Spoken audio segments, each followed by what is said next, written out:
era do videogame.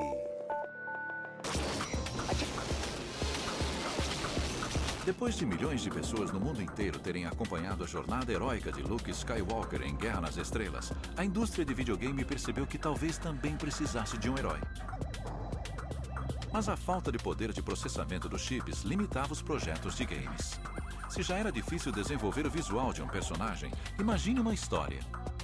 Foi preciso a imaginação de um artista e uma empresa estreante para transformar o videogame em algo mais que um brinquedo. Antes de a empresa japonesa Nintendo se aventurar no ramo de videogames, ela produzia de tudo, desde brinquedos de plástico até cartas de baralho. Na década de 70, esta empresa centenária sediada em Kyoto entrou no mercado de videogame distribuindo o Magnavox Odyssey no Japão. Porém, com o objetivo de fortalecer a companhia no mercado crescente dos fliperamas, o diretor-geral da Nintendo, Hiroshi Yamauchi, enviou seu genro Minoru Arakawa aos Estados Unidos para criar a Nintendo of America. E então o Arakawa disse: tudo bem, o Radarscope vai ser o nosso Space Invaders, vai ser o nosso Pac-Man, vai ser o nosso maior produto. E eu vou encomendar 3.000 unidades para a matriz japonesa.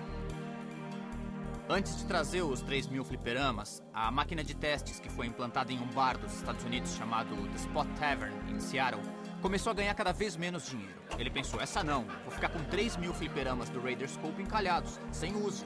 O que eu faço? Com o estoque caro do produto que não deu certo, a Nintendo of America precisava de um jogo de sucesso que pudesse ser adaptado a partir dos fliperamas. Tudo o que eles precisavam fazer era repensar o jogo, para colocar nas máquinas originais e criar um fliperama totalmente novo. O que acabou acontecendo foi que o Yamauchi não tinha designers de games, porque eles estavam trabalhando em outros projetos. Ele se lembrou de um cara chamado Miyamoto e pediu para ele projetar um jogo inteiramente novo. Miyamoto havia sido contratado como artista por Yamauchi, que era amigo de seu pai, em 1977. Como não tinha formação de programador, Miyamoto estava mais interessado em contar historinhas em seus games. Muitas pessoas envolvidas no início do videogame eram tecnólogos. Foram técnicos que tiveram a chance de experimentar com computadores em vez de, por exemplo, autoramas.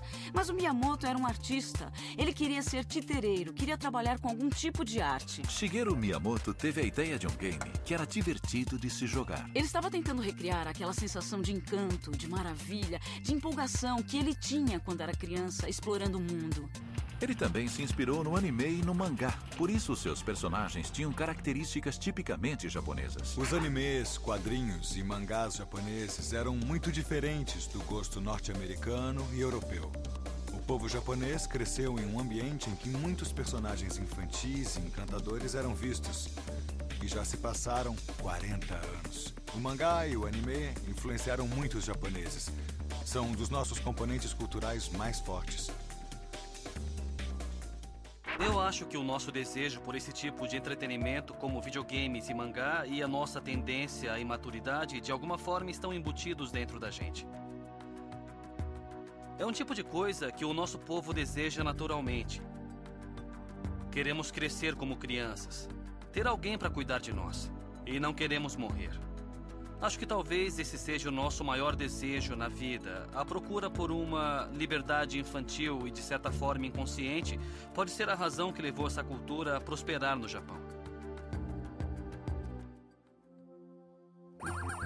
Sem tecnologia avançada e sem experiência em programação, Miyamoto fez o impossível. Eu tive uma ideia para um personagem principal que não era poderoso, também não era bacana e nem bonitão como o Super-Homem. E como os personagens de videogame precisam caber em uma tela pequena, então o desenho precisava ser simples, ele precisava ser menos complicado. Miyamoto transformou um encanador corpulento chamado Jumpman em um superastro. Mais tarde, quando o jogo Donkey Kong foi lançado em 1981, o personagem de Miyamoto foi rebatizado de Mario. Pela primeira vez, o personagem parecia ter carne e osso. Era um videogame que não falava sobre a chegada de invasores que precisavam ser abatidos para defender o planeta da invasão. Mas, na verdade, falava sobre um personagem que tinha a tarefa urgente de salvar a namorada de um terrível gorila.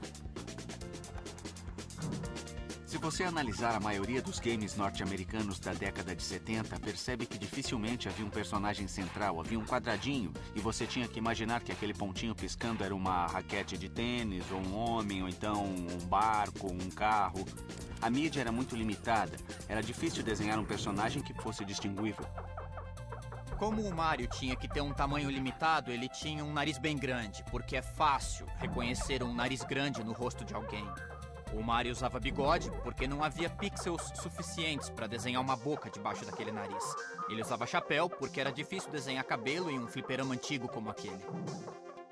A roupa vermelha que o personagem usava foi um truque que os engenheiros da Nintendo ensinaram a ele. Se você quer que um personagem seja reconhecido na tela, desenhe roupas com cores chamativas. Ele precisou aprender várias coisas, mas ele trouxe consigo a imaginação de um artista e uma maneira de narrar histórias que só um artista teria.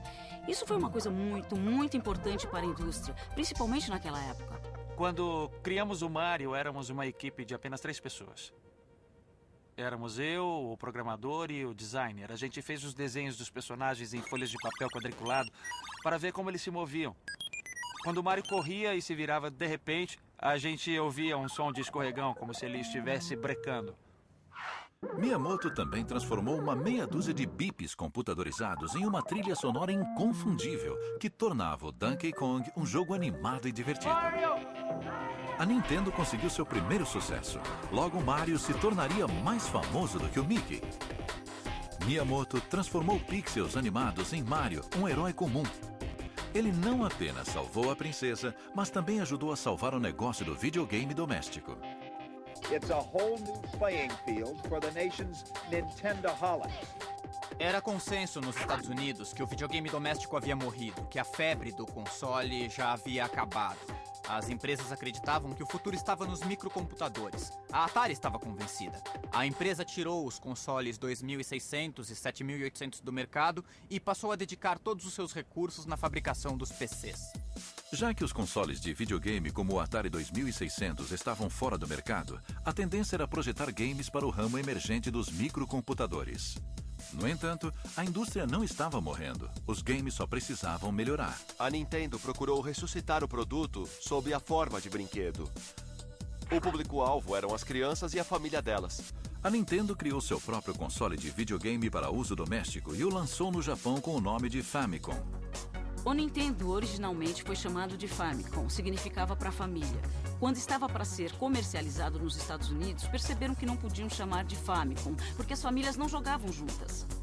Eles mudaram o nome para Nintendo Entertainment System porque descobriram que a palavra família tinha uma conotação negativa quando era associada ao entretenimento nos Estados Unidos. Foi uma batalha árdua, mas depois de muita persuasão, os lojistas que haviam sofrido com a crise do videogame apostaram no Nintendo e levaram o console às prateleiras em 1985. What we've done in the last 3.5 years is to single-handedly recreate a dead industry. A Nintendo colocou o novo game de Miyamoto, Super Mario Bros., no pacote do Nintendo Entertainment System. A combinação foi um grande sucesso.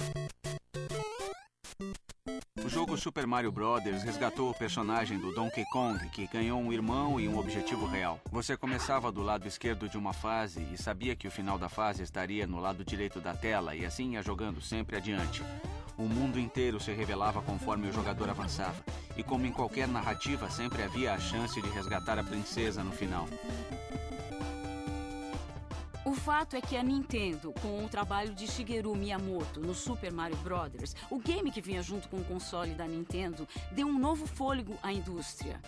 Se não fosse pelo Mario Bros., se não fosse por um cara que teve a perspicácia de impulsionar os videogames a um outro nível, envolvendo a narrativa de histórias, poderia ter sido o fim dessa indústria. Super Mario Bros. Foi um sucesso de vendas no mundo inteiro. Mais do que isso, também anunciou a nova revolução do videogame doméstico.